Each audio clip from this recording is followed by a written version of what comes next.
Hello students, Jinali Shah welcomes you all on behalf of Saraswat International Academy. Today we will begin with the next part of the chapter Human Health and Disease. Students, in the previous video we have studied regarding the innate immunity, which was also called as non-specific, or you can say the immunity which is present since birth. In today's lecture we will study first of all regarding the acquired immunity. So what is acquired immunity? The immunity which an organism acquires after the birth.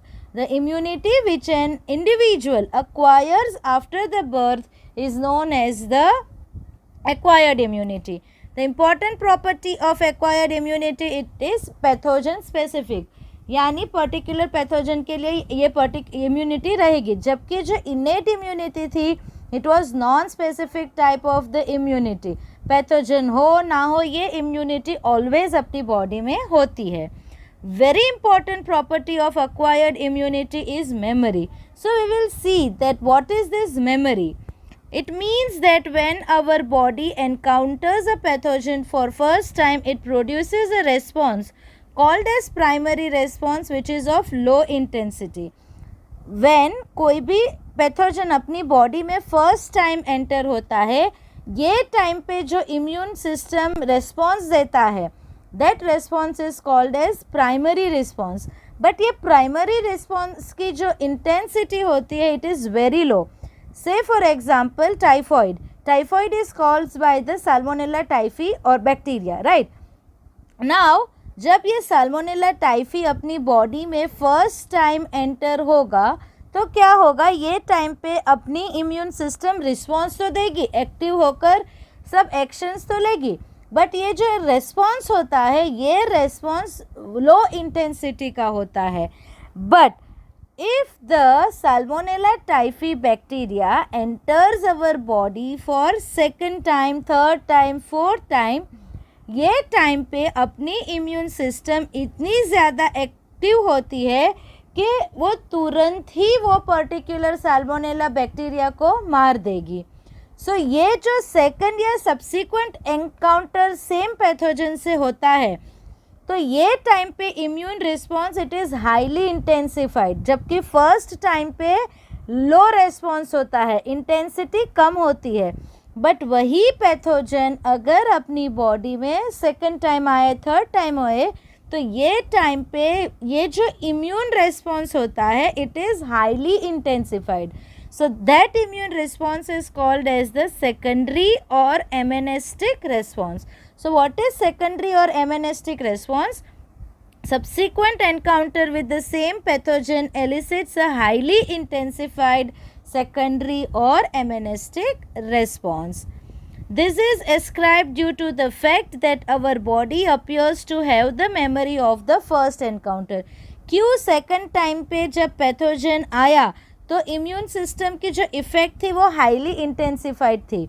The reason is first encounter, पहली बार जब वो pathogen अपनी body में आया, ये time की जो memory थी, ये सेकंड टाइम जब पैथोजन आया तो इम्यून सिस्टम ने याद रख लिया कि यस ये पैथोजन तो हमारी बॉडी में पहले आ चुका है. सो ये टाइम पे वो मेमोरी उसको याद आ जाती है, तो उसको मालूम पड़ जाता है कि कैसे ये पर्टिकुलर ऑर्गेनिज्म को हमें मारना है. So second, or you can say subsequent encounter with the same pathogen results in the highly intensified secondary response. Now there are certain features of the acquired immunity. There are certain characteristics of the acquired immunity. So which are they? So they are specificity, diversity, discrimination of self and non-self, and lastly memory. So first of all, specificity. So this type of immunity it is specific for specific organism. It is pathogen specific, ये हमने पहले ही देखा. Then diversity. This system recognizes vast variety of microbes. ऐसा नहीं है कि ये immune जो acquired immunity है सिर्फ सैल्मोनेला बैक्टीरिया को ही recognize करेगी या सिर्फ कोलेरा के बैक्टीरिया को ही आइडेंटिफाई करेगी. No, it identifies, it recognizes the vast varieties of the microbes entering our body. The next property is discrimination between self and non-self. Discrimination यानी differentiate करना, recognize करना. So acquired immunity के पास ऐसी property है, ऐसी capability है कि वो बॉडी के पार्टिकल्स को नॉन सेल्फ पार्टिकल्स के डिस्टिंग्विश कर सकती है. It can recognise the self and non self and respond according to them. Acquired immunity की क्या प्रॉपर्टी है? वो सेल्फ और नॉन सेल्फ पार्टिकल्स को डिस्टिंग्विश कर सकती है and it will respond only to the non self particles. Then memory. So I told you पहले ही कि फर्स्ट टाइम जब अपनी बॉडी में पैथोजन एंटर होता है, ये टाइम का इम्यून रिस्पॉन्स कैसा होता है? लो इंटेंसिटी का होता है. बट ये टाइम पे certain memory cells are produce, ताकि सेकंड टाइम पे वही सेम पैथोजन अपनी बॉडी में आए. तो ये टाइम पे जो रिस्पॉन्स होगा वो क्विक होगा as well as it will be highly intensified. So that is called as the memory. So when a pathogen enters inside the body, body takes longer time to recognize and respond to it. This is called primary response. यानी जब भी कोई pathogen अपनी body में first time आता है तो ये टाइम पे बॉडी को वो पैथोजन को रिकॉग्नाइज करने में टाइम ज़्यादा लगेगा. रिकॉग्नाइज करने में टाइम ज़्यादा लगेगा तो ऑफकोर्स उसके अगेंस्ट जो भी एक्शंस देना है, रिस्पॉन्स देना है, that will also take the time. So this is called as the primary response. But the memory of this encounter remain in the immune system. तो फर्स्ट टाइम पे दो ये जो रेस्पॉन्स है it takes longer time, but ये time पे very important thing that happens is the memory. Immune system ये particular pathogen को तुरंत याद कर सकता है. So when the similar pathogen enters the second time inside the body, immune system rapidly recognizes the pathogen and responds quickly to it. This is called as the secondary or amnestic response, and it is based on the memory of the immune system. So these are the 4 important features of the acquired immunity. Now, what plays an important role in primary and secondary response? हमने बोला कि first time जब pathogen अपनी body में आता है तो वो रेस्पॉन्स को प्राइमरी रेस्पॉन्स बोलते हैं. वही पैथोजन सेकेंड टाइम अपनी बॉडी में एंटर हुआ तो that is called as secondary response. But what plays an important role in secondary and primary response? ये primary response and secondary response के लिए रेस्पॉन्सिबल कौन है? So basically students, the primary and secondary responses are carried out with the help of 2 special lymphocytes which are present in blood. One is B lymphocytes and another one is T lymphocytes. हमने बोला कि अपनी immune system active होकर primary response या secondary response देती है. But how is this response given out? So basically students, this primary and secondary response, they are carried out with the help of the 2 important lymphocytes which are present in blood. One of it is the B lymphocyte and another one is the T lymphocytes. Now how B and T lymphocytes give the response? B and मैंने बोल दिया कि B and T lymphocytes are responsible to give the primary and secondary response. How are B and T lymphocytes useful? So students, the B lymphocytes are, we know that they are the one type of the white blood cells. So B lymphocytes क्या बनाता है? They produce army of proteins in response to the pathogens into blood to fight with them. So B lymphocytes का काम क्या है? वो एक particular proteins को बनाता है, army of proteins. Okay, and ये प्रोटीन्स क्या करते हैं? They are secreted in the blood and they fight against the pathogen. And these proteins which are produced by the B lymphocytes, what are they called as? They are called as the antibodies. The proteins secreted by the B lymphocytes are called as antibodies. Always antibodies are secreted in response to the particular pathogen.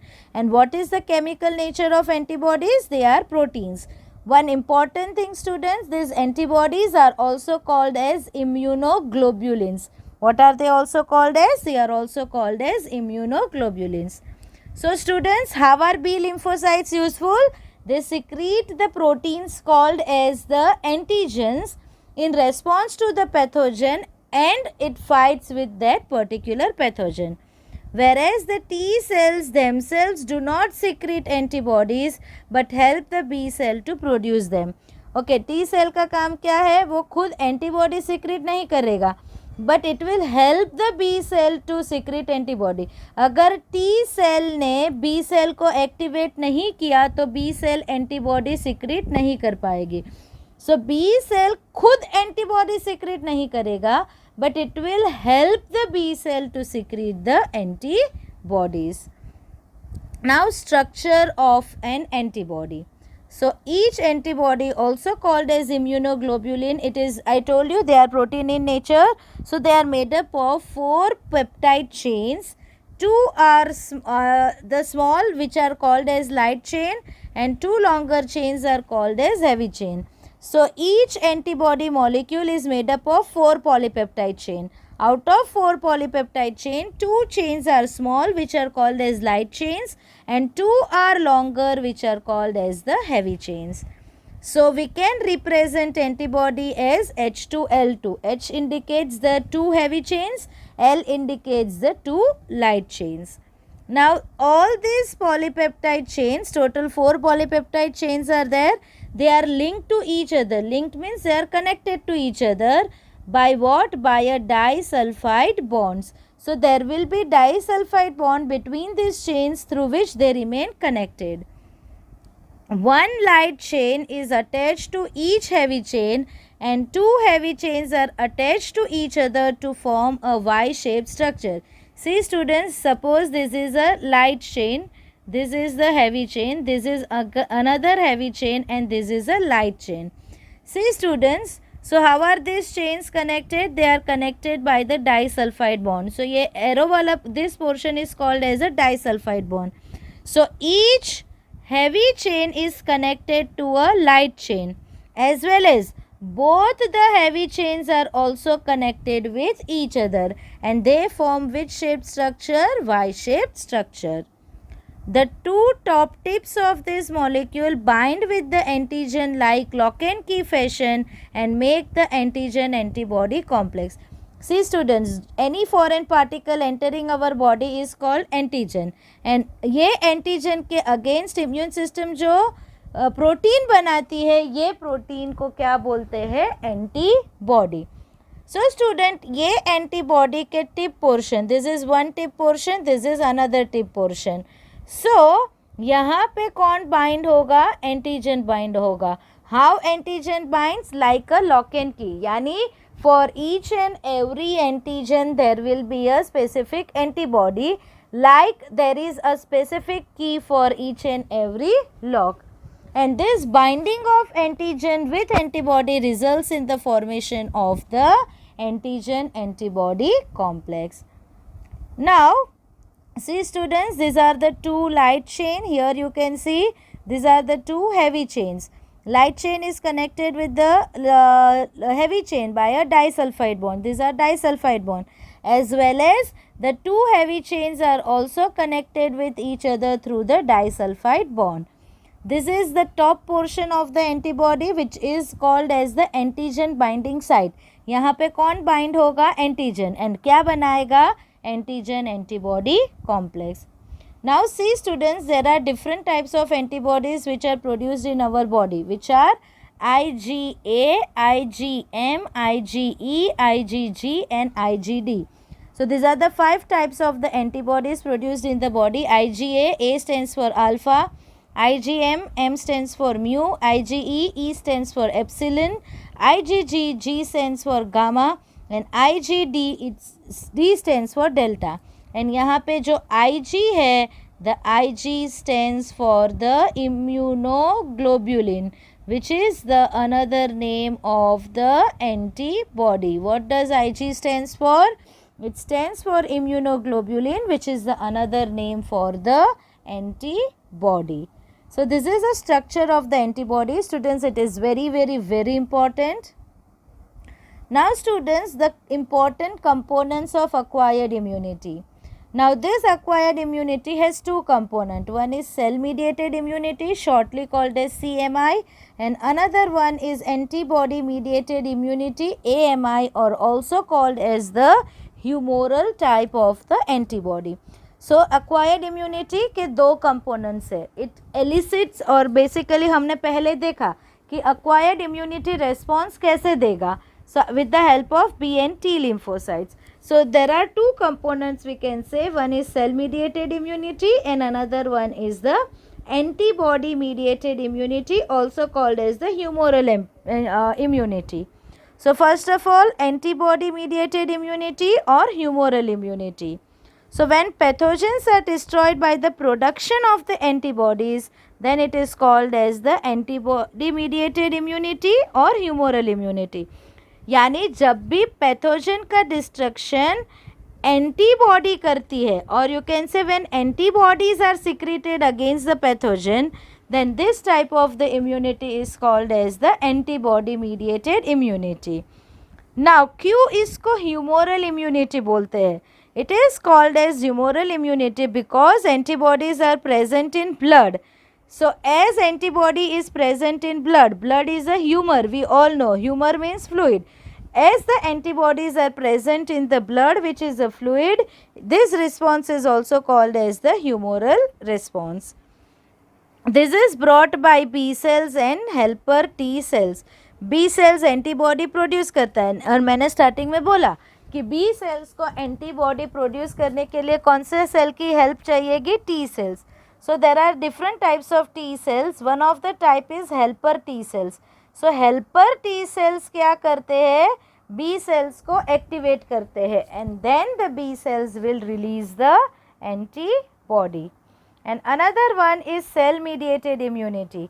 So what is cell mediated immunity? So when the pathogens are destroyed by the cells without producing antibody, यानी direct immune system के sales pathogen को destroy करते हैं, antibodies का production होगा नहीं, directly ही cell pathogen को destroy करेगा, then this type of the immunity is called as cell mediated immunity. Okay, this is brought about by T cells, macrophages and natural killer cell. So who is responsible to give the cell mediated immunity? So it is done through T cells, macrophages and natural killer cells. We will see each of them. See students, the cell mediated immune system is based on T cells, right?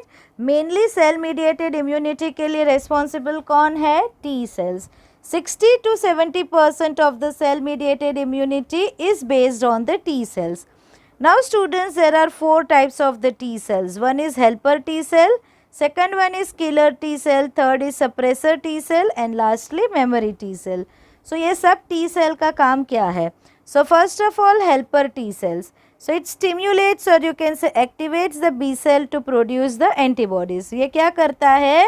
Helper T cells help करता है, नाम से ही मालूम पड़ता है, it helps. Whom does he help? So it helps the B cells. क्या करने के लिए? To produce the antibody. See, antibody बनाने का काम B cell ही करने वाले हैं, लेकिन जब तक helper T cell B cell को एक्टिव नहीं करेंगे तब तक बी सेल एंटीबॉडी का प्रोडक्शन नहीं करेगा.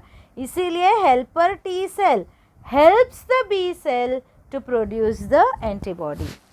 Second one is killer T cell. So they are the cells which destroy the infected cells and kill the pathogen and cancerous cell. So killer T cells, the name suggest, it kills the, or you can say it destroys or kills the infected cell as well as directly वो pathogen को as well as अपनी body के जो cancerous cells है उनको भी मार देगा. The next is suppressor T cell. Name itself suggests it suppresses something.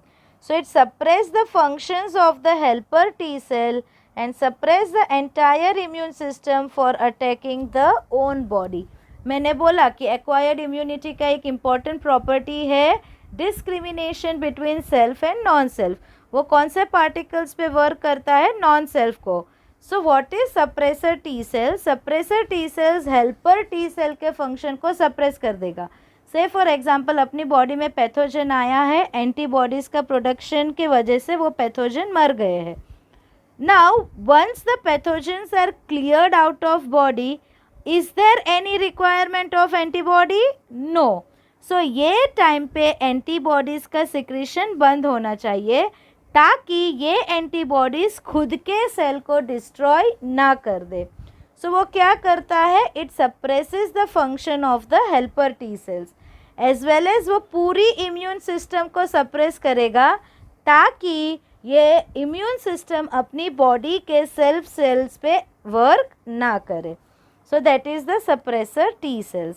And lastly memory T cells, they do not kill the pathogen nor do they form the antibodies. ये memory T sales ना ही directly pathogen को मार देगी and ना ही वो antibodies का production करेगी. तो उसका काम क्या है? But this cell retain the memory of every encounter. ये सेल का काम क्या है? जब भी पैथोजन अपनी बॉडी में एंटर आएगा वो उसको याद करेगा. They convert into effector cell. Okay, बाद में क्या हो गए? मेमोरी सेल्स किस में कन्वर्ट हो जाएंगे? Effector cell. इफेक्टर सेल यानी either they get converted into B cell और they may get converted into killer T cells so that they can now basically kill the pathogens even after the several years. So they convert into effector cell. कौन सा effector cell? Helper T cell and killer T cell on later encounter with the specific antigen even after the several years. So memory cell जब बनते हैं तब वो कुछ भी काम नहीं करते हैं, ना ही वो पैथोजन को डायरेक्टली मारेंगे ना ही वो एंटीबॉडीज़ का प्रोडक्शन करेंगे. नाउ उनका काम क्या है? उनके पास मेमोरी रह गई है. सो ये मेमोरी की वजह से जब पैथोजन अपनी बॉडी में फिर से आता है तो ये मेमोरी सेल डायरेक्टली किस में कन्वर्ट हो जाएंगे? बी सेल्स या टी सेल्स में, and they will destroy the pathogen. So students, this are the 4 different types of the helper T cells. Very often when some human organs like heart, eye, liver, kidney fail to function satisfactorily, transplantation is the only remedy to enable patient to live a normal life. जब कभी कोई organs जैसे heart है, आई है, liver है, kidney है, ये totally fail हो चुकी है, तो ये टाइम पे the only way for the survival of the organism is transplantation. So क्या होता है? Then we begin the search to find a suitable donor. ऐसे तो नहीं होगा कि किसी का भी ऑर्गन हम ले लेंगे. Why is that the organs can not be taken from just any body? कैसा हो सकता है कि हम किसी की भी किडनी, किसी का भी लीवर ले सकते हैं? What is that the doctors check? So basically students, graft from any source, graft यानी ऑर्गन, टिश्यू, कुछ भी, from any source like animal, another primate or any human being cannot be made since grafts would be rejected sooner or later. मैंने बोला immune system की क्या property है? It distinguishes self from the non self. So अगर हमने कोई organ दूसरे animal से लिया, दूसरे प्राइमेट से लिया या एनी ह्यूमन बींग से डायरेक्टली ले लेंगे तो इम्यून सिस्टम वो ग्राफ्ट को रिजेक्ट करेगी. क्यों? क्योंकि इम्यून सिस्टम के लिए वो जो ग्राफ्ट है, वो जो ऑर्गन है, वो तो कैसा पार्टिकल है? नॉन सेल्फ पार्टिकल है. एंड इम्यून सिस्टम ऑलवेज किसके ऊपर काम करती है? नॉन सेल्फ पार्टिकल पे. So the tissue matching, blood group matching are essential before undertaking any graft और transplant. And even after this the patient has to take the immunosuppressants all his or her life. हम बोलते हैं कि नज़दीक के जो relatives हैं उनके ही ऑर्गन्स लेते हैं. तो ये जो ऑर्गन है, जैसे ब्लड देने से पहले हम ब्लड ग्रुप मैच करते हैं, सेम वे ऑर्गन्स को देने से पहले टिश्यू मैचिंग होता है कि वेदर ये टिश्यू जिसका हम ले रहे हैं वो बॉडी एक्सेप्ट कर रही है या नहीं. We also match the blood group. क्यों ये इम्पोर्टेंट है? ताकि वो इम्यून सिस्टम उसको रिजेक्ट नहीं करे. ओके, ये मैचिंग करने के बाद भी पेशेंट को इम्यूनोसप्रेसेंट्स पूरी लाइफ के लिए लेने पड़ते हैं. Immunosuppressant, those chemicals which suppresses the immunity. क्योंकि चाहे किसका भी ऑर्गन हो, नज़दीक के रिलेटिव का भी हो, लेकिन अपनी बॉडी के लिए तो वो नॉन सेल्फ ही है. सो ये टाइम पे इम्यून सिस्टम को सप्रेस करना बहुत ज़रूरी है. सप्रेस करना यानी उसको थोड़े टाइम के लिए इनएक्टिवेट करना ज़रूरी है. The body is able to differentiate self and non-self, and cell-mediated immune response is responsible for the graft rejection. Now the types of the acquired immunity. Students, there are two different types of the acquired immunity. One is active immunity and another one is passive immunity. First of all, what is active immunity? When the host is exposed to antigen, which may be in the form of living or dead microbes or other proteins, antibodies are produced in the host body. This type of immunity is called as active immunity. जब अपनी body में pathogens या antigens आते हैं, that antigen or pathogen may be in the form of dead or living microbe or it may be in the form of proteins etc. So ये time पे अपनी body क्या करती है, एंटीबॉडीज़ प्रोड्यूस करती है. So जब अपनी बॉडी में पैथोजन के अगेंस्ट एंटीबॉडीज़ का प्रोडक्शन होता है, यानी अपनी बॉडी जब एंटीबॉडीज़ का प्रोडक्शन करती है, ये टाइप की इम्यूनिटी को एक्टिव इम्यूनिटी बोलते हैं. Active immunity is slow and takes time to give its full effective response. Injecting the microbes deliberately during the immunizations or infectious organism gaining access into the body during natural infections induces active immunity. So जब हम vaccines देते हैं तो vaccines क्यों देते हैं? Vaccines basically क्या होता है, माइक्रोब्स जो डिजीज़ करते हैं उनका ही प्रिपरेशन होता है. फिर भी हम वो प्रिपरेशन अपनी बॉडी में लेते हैं, लेकिन कैसे माइक्रोब हो गए कि उसकी डिजीज़ करने की जो कैपेसिटी है वो रिमूव कर देते हैं. ओके, अभी अपनी बॉडी में हम एंटीजेंस खुद डाल रहे हैं वैक्सीन के फॉर्म में, तो अपनी बॉडीज़ क्या बनाएगा, एंटीबॉडीज़. लेकिन ये टाइम पे वो थोड़े सेल कौन सा बनाएगा, मेमोरी सेल्स, राइट. अभी नेचुरली जब वो पैथोजन अपनी बॉडी में एंटर होगा तो ऑलरेडी वैक्सीन के थ्रू अपनी बॉडी ने मेमोरी सेल्स बना दिए हैं. सो ये मेमोरी सेल्स वो पर्टिकुलर पैथोजन को पहचान कर डायरेक्टली इम्यून रिस्पॉन्स देगा and that particular pathogen will die. Another one is passive immunity. Active immunity में हमने क्या देखा कि अपनी बॉडी में जब पैथोजन अंदर आता है तब अपनी बॉडी क्या करती है, एंटीबॉडीज़ का प्रिपरेशन करती है. जबकि पैसिव इम्यूनिटी क्या है, readymade antibodies are given to the patient. Say for example snake bite हुआ, स्नेक बाइट की वजह से अपनी बॉडी में पॉइजन गया, तो ये टाइम पे हम अपनी बॉडी का वेट नहीं कर सकते कि वो एंटीबॉडी बनाएगा फिर वो पर्टिकुलर पॉइजन इनएक्टिव होगा, नहीं. सो ये टाइम पे हमें रेडीली क्या देना पड़ता है, रेडीली मेड, जो बाहर एंटीबॉडीज़ ऑलरेडी बन चुकी है, readily prepared antibodies they have to be given to the patient. Say for example snake toxin के लिए एंटी टॉक्सिन होता ही है. सो ये एंटी टॉक्सिन डायरेक्टली हम वो पेशेंट को देंगे ताकि वो पर्टिकुलर टॉक्सिन क्या हो जाए, न्यूट्रल हो जाए. Okay, so when readymade antibodies are directly given to protect the body against the फ्लोरेंट agents, it is called passive immunity. So फ़र्क क्या हुआ, एक्टिव इम्यूनिटी में अपनी बॉडी में एंटीजन जाएगा तो अपनी बॉडी खुद ही एंटीबॉडीज़ का प्रोडक्शन करेगी, जबकि पैसिव इम्यूनिटी में readymade antibodies are given to the patient. Do you know why mother's milk is considered very essential for the newborn infant. हम बोलते हैं कि न्यूबॉर्न इन्फेंट को मदर्स मिल्क ही लेना चाहिए. So what is its importance, why do we say that? So the yellowish fluid colostrum secreted by mother during the initial days of lactation has abundant antibodies to protect the infant. See students, जब infant stage होता है तो ये time पे immune system कैसी होती है, week होती है, फिर भी वो particular infant it remains protected from the disease. What is the reason? So mother milk which is produced during the initial days of lactation which is yellowish in color, उसको बोलते हैं colostrum, and colostrum contains large amount of the IgA type of antibodies, and ये antibodies infant को protect करेगा from the infections. Not only that, the fetus also receives some antibodies from their mother through the placenta during pregnancy.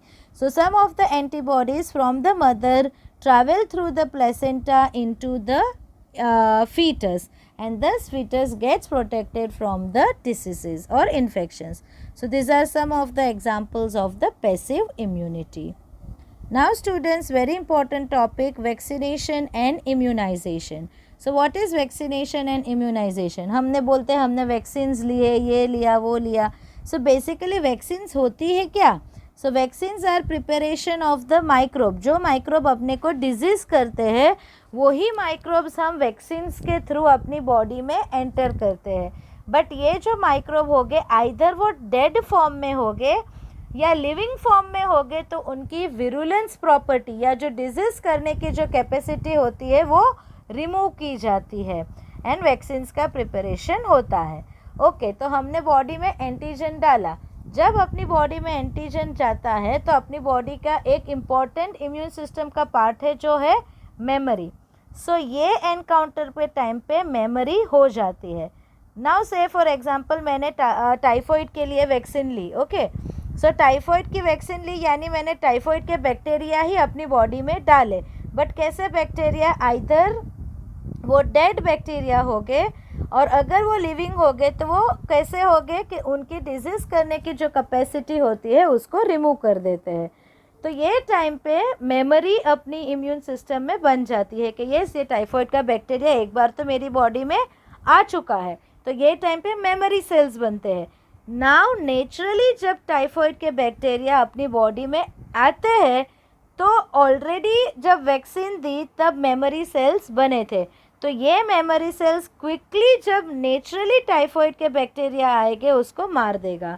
So this is basically based on the जो vaccination का programme है, जो vaccination है it is basically based on what? It is based on the memory characteristic of the acquired immunity. The principle of immunization and vaccination is based on property of memory of the immune system. In vaccination, a preparation of antigenic properties of pathogen, proteins of pathogen. तो क्या करते हैं? Vaccines होती है क्या? So it is a preparation of the protein of the pathogen or inactivated or weakened pathogen are introduced into the body. So either proteins of the pathogen or pathogen itself is introduced into the body. What is vaccine? It is a suspension of attenuated यानी a vaccine which is created by reducing the virulence of the pathogen, still keeping it viable or living. So what are attenuated vaccines? They are those vaccines कि जिसमें pathogen की virulence power को reduce कर देते हैं, remove कर देते हैं, बट वो पैथोजन कैसा है? लिविंग कंडीशन में है. और inactivated vaccine. What is inactivated? A vaccine which consists of virus particle, bacteria or other pathogens that have been grown in culture and then are killed by heat.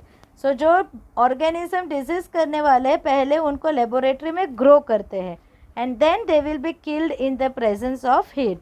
So basically two types. Attenuated यानी living pathogens are introduced but उनकी virulence power यानी disease करने की जो power है वो remove करते हैं. And another vaccine is inactivated vaccines के जहाँ पे पैथोजेंस को पहले लेबोरेटरी कल्चर में ग्रो करते हैं and then they are killed with the heat. और it may be an antigenic protein of the pathogen which is taken orally or injected to provide the immunity for that pathogen. अभी जब भी antigen अपनी body में enter हुआ vaccine के form में, already अपनी बॉडी में क्या एंटर हुआ? एंटीजन. जब भी एंटीजन एंटर होता है तो क्या बनता है? Antibodies. So the antibodies produced in the body against this antigen would neutralize the pathogenic agents during the actual infection. हमने वैक्सीन के थ्रू एंटीजन ही बॉडी में ली, लेकिन कैसे थे एंटीजन्स? आइदर किल्ड थे या इनएक्टिव थे, फिर भी एंटीजन्स तो लिए. सो ये टाइम पे बॉडी क्या बनाएगी? एंटीबॉडीज़. ये एंटीबॉडीज़ क्या कर देगी? ये पैथोजेंस को न्यूट्रलाइज कर देगी. Now at this time the vaccines also generate the memory B and T cells that recognize the pathogen quickly on subsequent exposure and overwhelm or overcome the invaders with the massive production of antibodies. अभी vaccine तो हमने ले ली है, तो vaccines ली यानी antigens लिए, तो antigens लिए तब क्या बनेगी, एंटीबॉडीज़ बनेगी. एंटीबॉडीज़ बनने के अलावा मेमोरी सेल्स भी बनते हैं. कौन से, memory T and memory B sales.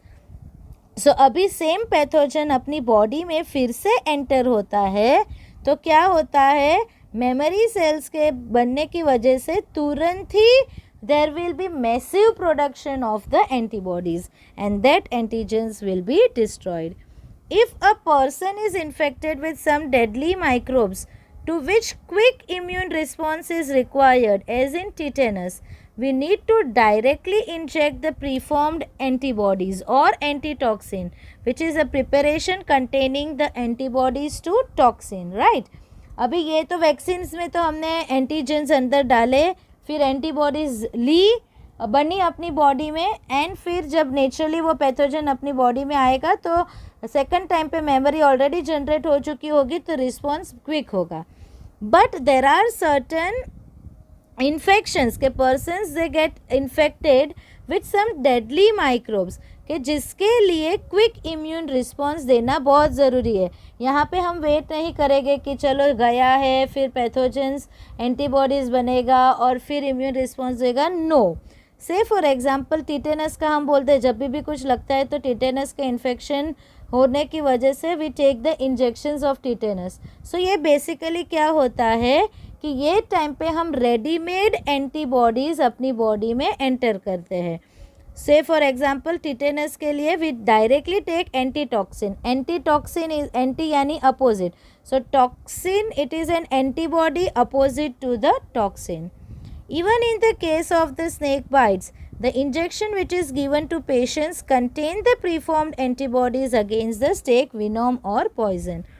This type of immunization is called as passive immunization. So vaccine is active immunization, and जब हम antitoxins या preformed antibodies लेते हैं, then it is called as the passive immunization. Importance of the recombinant DNA technology in terms of vaccinations. So recombinant DNA technology has allowed the production of antigenic polypeptides of pathogen in bacteria and yeast. Okay, bacteria या yeast में जो pathogenic organism है, पूरा organism pathogenic नहीं होता है. Pathogens का एक पर्टिकुलर प्रोटीन ही पैथोजेनिक होता है. पर्टिकुलर प्रोटीन ही क्या करता है, डिजीज़ करता है. पूरा पर्टिकुलर माइक्रो ऑर्गेनिज्म डिजीज़ नहीं करेगा. सो रिकॉम्बिनेंट डीएनए टेक्नोलॉजी की वजह से क्या पॉसिबल हुआ है कि जो प्रोटीन्स एंटीजन के डिजीज़ करते हैं वो ही प्रोटीन्स बैक्टीरिया या ईस्ट में हम प्रोड्यूस कर सकते हैं. Vaccines which are produced using this approach allowed large-scale production and hence greater availability for immunization. Example, hepatitis B vaccine which is produced from the yeast. Now next topic is allergy. What is allergy? It is an exaggerated response of the immune system to certain antigen. जब कोई particular antigen, allergy कब होती है कि particular certain antigens जो environment में present है वो अपनी बॉडी में एंटर आता है, तो इम्यून रिस्पॉन्स कैसा होता है, एकदम एग्जागरेटेड होता है. So this exaggerated immune response is called as allergy. When you have gone to a new place and suddenly you start sneezing, wheezing for no explained reason, and when you went away your symptoms disappeared. काफ़ी बार आपको हो चुका होगा कि कभी कभार ऐसा होता है कि आप कोई नई जगह पे जाते हो तो suddenly you start coughing, you start sneezing, you start wheezing, और जैसे ही वो प्लेस से वो दूर जाओगे फिर से वो सिम्टम्स क्या हो जाते हैं, डिसअपियर होते हैं. So some of us are sensitive to some particles which are present in the environment. The above mentioned reaction could be because of allergy to pollen, mites, etc., which are different in different places. So the exaggerated response of the immune system to certain antigens present in the environment is called as allergy. Allo it means altered and urge it means reaction. So altered reactions of the immune system is called as then allergy. The substances to which such an immune response is produced, यानी जो substances allergy करते हैं, what are they called as? They are called as the allergens. The antibodies produced to these are IgE type. See, antigen enter होते तो immune system active होती है, लेकिन जब ये एंटीजन्स ऐसे एंटीजन्स अपनी बॉडी में एंटर होते हैं और ये जो रेस्पॉन्स है एकदम एग्जाग्रेटेड है, सो ये टाइम पे जो इम्यून एंटीबॉडीज़ बनते हैं वो कौन सी टाइप की बनती है? IgE. Common examples of allergens are mites in dust, pollens, animal dander. Dander it means flakes of the skin in animal hair or fur. So ये सब examples है जिससे एलर्जी हो सकती है. Symptoms of the allergic reactions include sneezing, watery eyes, running nose and difficulty in breathing. These are some of the common symptoms observed in allergic persons. Allergy is due to the release of chemicals like histamine and serotonin from mast cell. ये allergy होती क्यों है?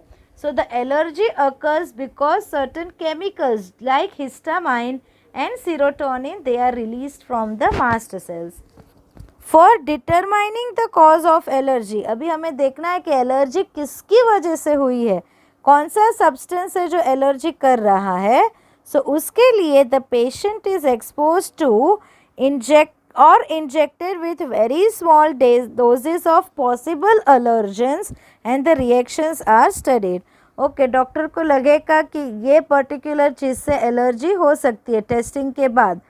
सो वो particular allergen small amount में patient को दिया जाएगा and patient को वो एलर्जन अंदर जाने की वजह से जो रिएक्शंस आएंगे वो रिएक्शंस को डॉक्टर स्टडी करते हैं. The use of antihistamine, adrenaline and steroids quickly reduce the symptoms of allergy. से एलर्जी करता है हिस्टामाइन, सो हिस्टामाइन की की जगह पर हम एंटीहिस्टामाइन पेशेंट्स को दे देंगे तो ये टाइम पे जो एलर्जी के सिम्टम्स है वो रिड्यूस हो जाएंगे. Now what is responsible for allergy? ऐसा एलर्जी होता क्यों है?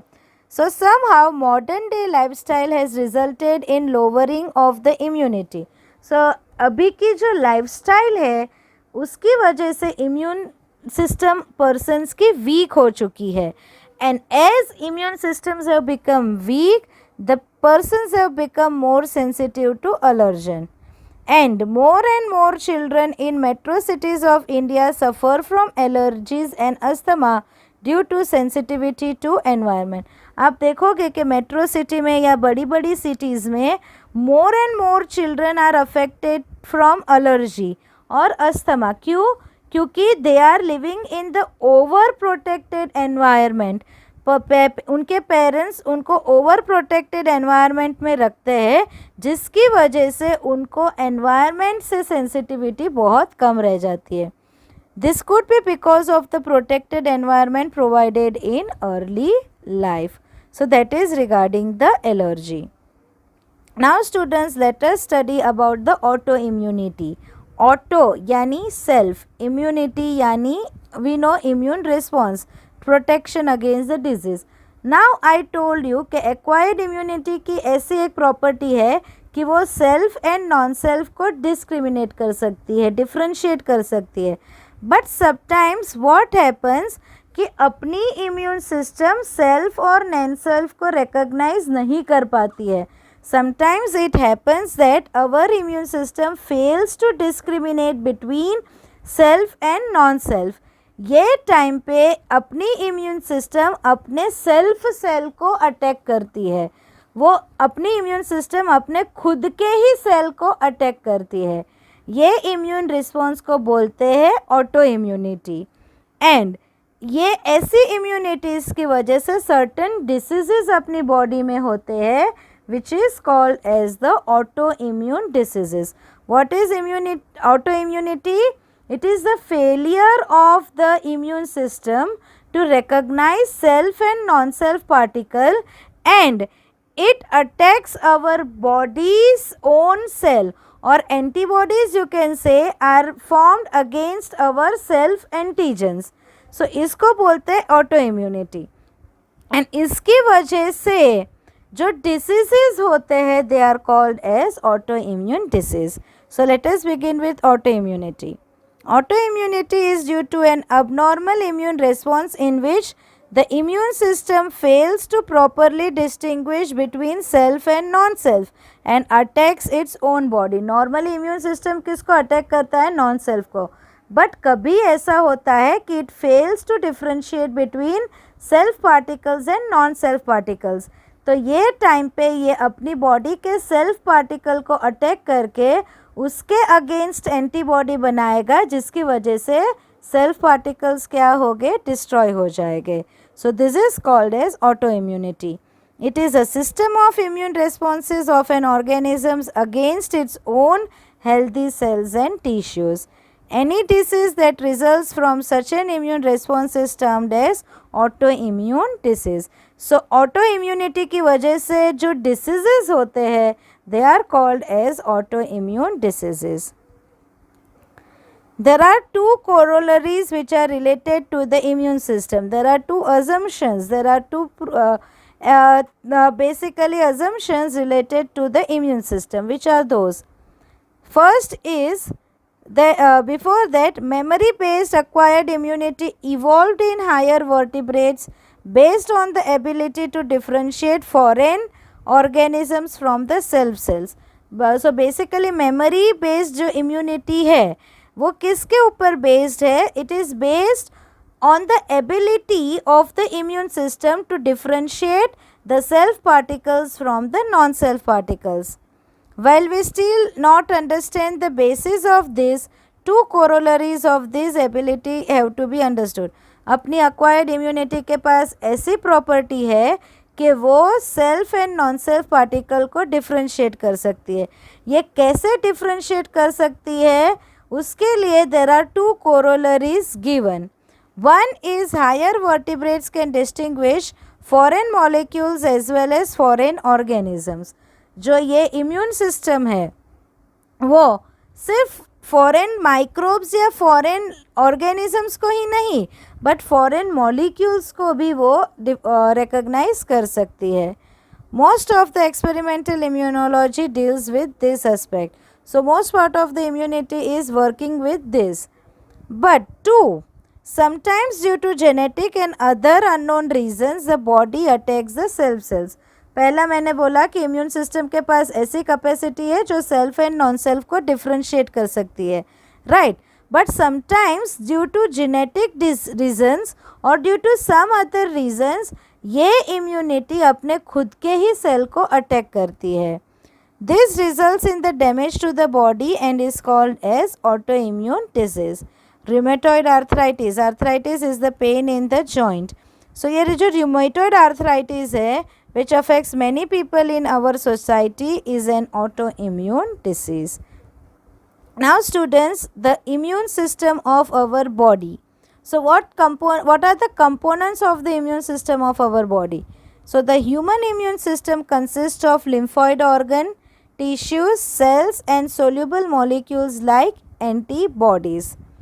Immune system is unique in sense that it recognizes the foreign antigens, responds to this and remembers this. So acquired immunity की property कि वो foreign particles को recognize करती है, उसके against work करती है and उसको याद भी कर रखती है. The immune system also plays an important role in allergic reactions, autoimmune diseases as well as the organ transplantations. So immune system के important parts है lymphoid organs. So first important organelle of or organ of the immune system are the lymphoid organs. So what are lymphoid organs? These are the organs where the origin and or maturation and proliferation of lymphocytes occur. Okay, which are the main cells of the acquired immune system? B cells and T cells. So basically they are lymphocytes. So what are lymphoid organs?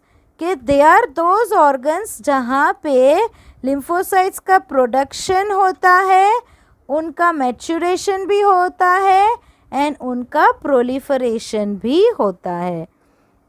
Now there are two lymphoid organs, one is primary and another one is secondary. So what are primary lymphoid organs? So basically primary lymphoid organs, there are two important primary lymphoid organ. One is bone marrow and another one is thymus. So what are they? So they are the organs where immature lymphocytes differentiate into antigen sensitive lymphocytes. So primary lymphoid organs वो organ है कि जहाँ पे immature lymphocytes mature हो जाते हैं और you can say they become antigen sensitive lymphocyte, यानी अभी वो एंटीजन को रिकॉग्नाइज कर सकते हैं. They can recognize non self and self particle, they can recognise the antigen. After maturation, the lymphocytes migrate to secondary lymphoid organ. Primary lymphoid organ वो organ है कि जहाँ पे लिम्फोसाइट्स बनते भी है, उनका मैचुरेशन भी होता है. And what are secondary lymphoid organs? Once the lymphocytes have matured, तो ये लिम्फोसाइट सेकेंडरी लिम्फोइड ऑर्गन्स में जाते हैं, जैसे कि spleen, lymph nodes, tonsils, pairs patches of the small intestine and appendix. So what is the work of the secondary lymphoid organ? So secondary lymphoid organs, they provide the sites for the interaction of the lymphocytes with antigen. So secondary lymphoid organ वो organ है कि जहाँ पे antigen lymphocytes के साथ interact करके उनका proliferation होकर वो इफेक्टर सेल में कन्वर्ट हो जाएंगे. राइट, इफेक्टर सेल्स कौन से है? B cells, helper T cells, suppressor T cells, killer T cells and lastly the memory T cells. So जब लिम्फोसाइट सेकेंडरी लिम्फोइड ऑर्गन्स में आते हैं तो वहाँ पे they get the chance to interact with the antigen. जैसे ही ये लिम्फोसाइट्स एंटीजन के कांटेक्ट में आएगा, ये लिम्फोसाइट्स प्रोलिफरेट होंगे, यानी उनका नंबर इंक्रीज होगा. They will undergo cell division and get converted into effector cells like B cells, helper T cells, memory T cells, then suppressor T cells and killer T cells. First of all, bone marrow. So bone marrow is a main lymphoid organ where all blood cells including lymphocytes are produced. So the main lymphoid organ is the bone marrow, क्योंकि वहाँ पे ही सब lymphocytes का formation होने वाला है. Thymus. It is a lobed organ located under heart and beneath the breastbone. Where is it located? It is located under the heart and beneath the breastbone.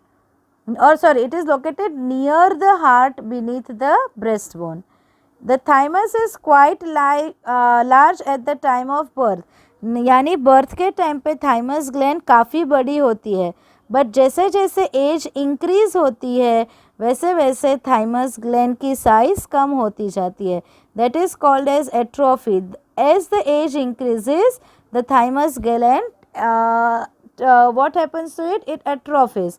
So it is quite large at the time of birth but keep reducing in size with age, and by the time of puberty is attained it reduces to a very small size. So पहले बहुत बड़ी होती है, जैसे जैसे as increase होती है उसके साइज डिक्रीज होती जाती है, and at the time of puberty it is very very very small in size. Both bone marrow and thymus, they provide the microenvironment for the development and maturation of T lymphocytes. So bone marrow and thymus gland में क्या होता है, उनमें ऐसे conditions होते हैं कि जिसकी वजह से T lymphocytes का development and maturation ये particular organs में होता है. The stem cells of the bone marrow which gives rise to the T lymphocytes must pass through the tissue of the thymus gland before they become fully functional. Okay, so क्या बोला, bone marrow ने T lymphocytes तो बना दिया, but ये T lymphocytes को functional होने के लिए पहले उसको कहाँ पे जाना पड़ता है? थाइमस ग्लैंड में. थाइमस ग्लैंड में they are developed into thymocytes. Okay, ये जो स्टेम सेल्स ने लिम्फोसाइट्स बने, जब वो थाइमस ग्लैंड में जाएंगे तो वो किस में हो जाएंगे? Thymocytes. Now, some of these thymocytes then mature into T cells. So, lymphocytes जो बोन मैरो में बनते हैं वो थाइमस में जाएंगे, थाइमस में जाकर वो थाइमोसाइट्स में कन्वर्ट हो गए and some of the thymocytes get matured into T lymphocytes. They leave the thymus gland and enter into the blood stream. यानी जो थाइमोसाइट टी सेल में कन्वर्ट हुए हैं वो थाइमस ग्लैंड को में से निकल कर कहाँ पे चले जाएंगे, ब्लड में. Some stay in the blood, some migrate to the tissue fluid, lymph nodes and other organs such as spleen. So, some of them enter into blood, some of them migrate into the tissue fluid or into the lymph nodes or some other organs like spleen. So, that is regarding the thymus. The next organ is spleen. It is the large bean shaped organ. It is located under the rib cage above the stomach in the upper left part of the abdomen. It contains lymphocytes and phagocytes. So, spleen में lymphocytes होते हैं, phagocytes होते हैं. It also acts as a filter of the blood by trapping the blood-borne microbes. So, वो blood का filter का काम भी करता है. blood में अगर microbes है, so वो उसको filter कर देगा. It is also a large reservoir of erythrocytes. RBCs का बहुत बड़ा reservoirs है. Extra RBCs वहाँ पे store होते हैं. फिर जो old RBCs है उनका degradation भी कहाँ पे होता है, so spleen में. So, old red blood cells, they are recycled in spleen and platelets and white blood cells are also stored in the spleen.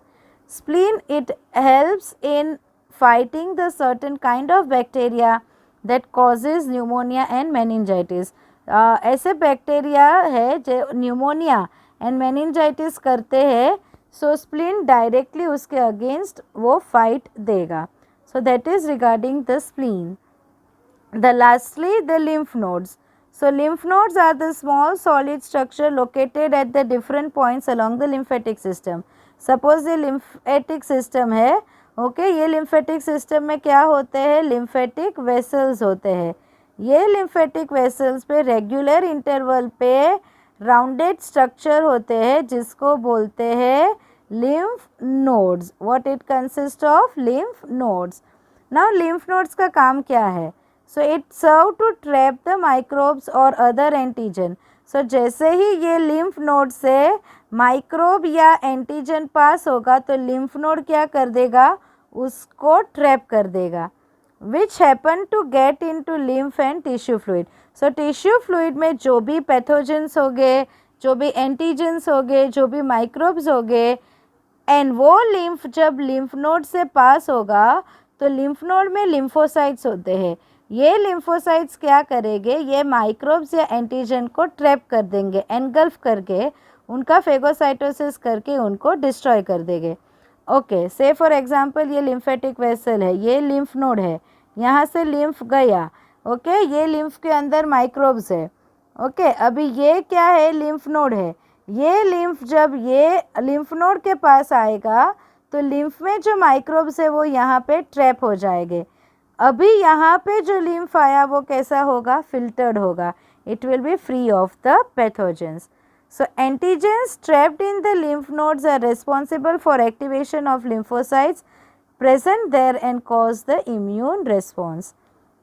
There is lymphoid tissue also located within the lining of the major tracts like respiratory, digestive and urinogenital tracts. अपनी body के respiratory tract है, digestive tract है, urinary and reproductive tract जो भी है, so they also contain the lymphoid tissue on their lining. So that lymphoid tissue is called as mucosa associated lymphoid tissue, shortly called as MALT, and it constitutes about 50% of the lymphoid tissue in the human body.